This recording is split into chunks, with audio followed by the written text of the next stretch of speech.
So I recently came across a development of 5 detached units, not too far from myself, in a place called Eadstown in County Kildare. Now, the development caught my eye because it's clearly in a location outside of the designated settlement boundary, where, like I keep on saying, the principle of development is unacceptable. Now, I've gone away just to read the application, just to see if there was a potential angle that the developer has used to obtain planning permission that I might be able to find useful for myself in the future when landowners are getting in touch and asking about the development potential of their land. Okay, so this is one for developers, like I say, even self-builders. There's a bit in the policy about this as well.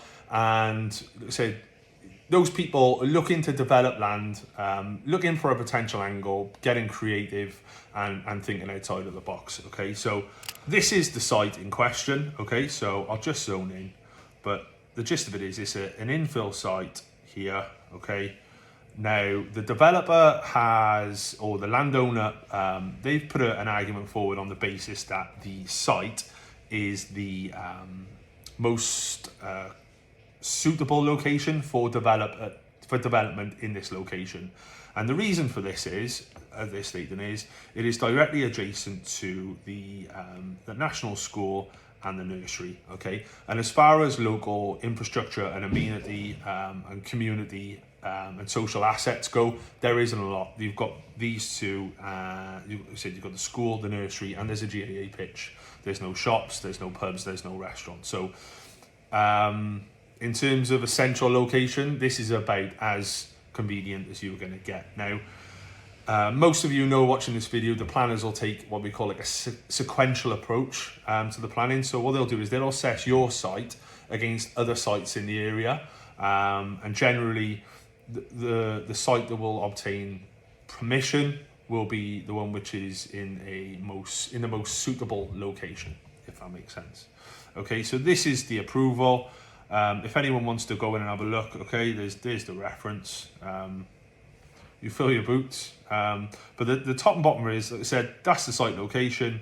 Now, what they've done is, like I said, an application for 5 units. Now, why have they done 5? Why are the units so big? There's 2 reasons. So this is the detail from the local authority plan for the period, okay? Now, crucially, if you're looking, we're saying it's anticipated that each rural node, okay, this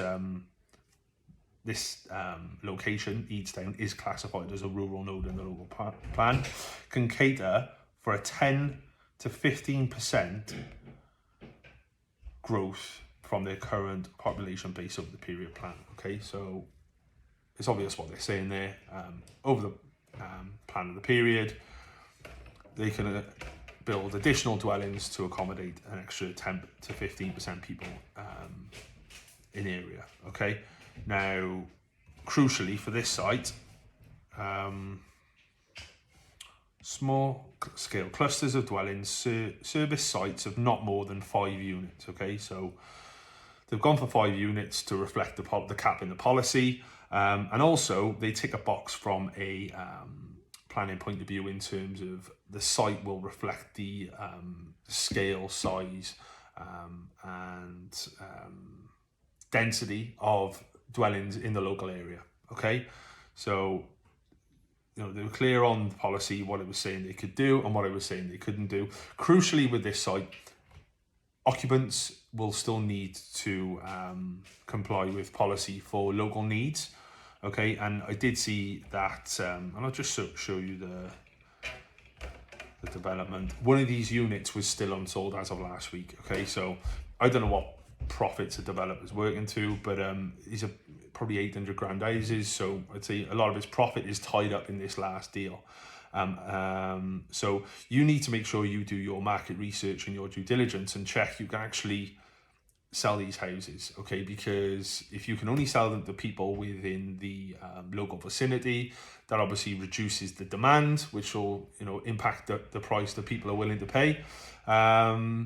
And obviously the risk as well is that if you've got 1 unit unsold, you still haven't paid back your development finance, and that clock is ticking, which can obviously impact the viability as well. So just because you can obtain planning permission, it doesn't mean that the site is commercially viable. The other thing to consider as well, these are still sites you could be looking at teaming up with housing associations. You know, a lot of areas in rural locations, they wouldn't be exceeding that 300-400 quid a square foot that we're looking to achieve. So again, that's when you need to start thinking creatively and bring in HAs and local authorities on board. So yeah, that's what they've done. I said, I think it's a creative approach. That said, all they've done is they've bothered to read the policy, okay? And that's, I suppose, where you need to start looking at using local experienced planning consultants. And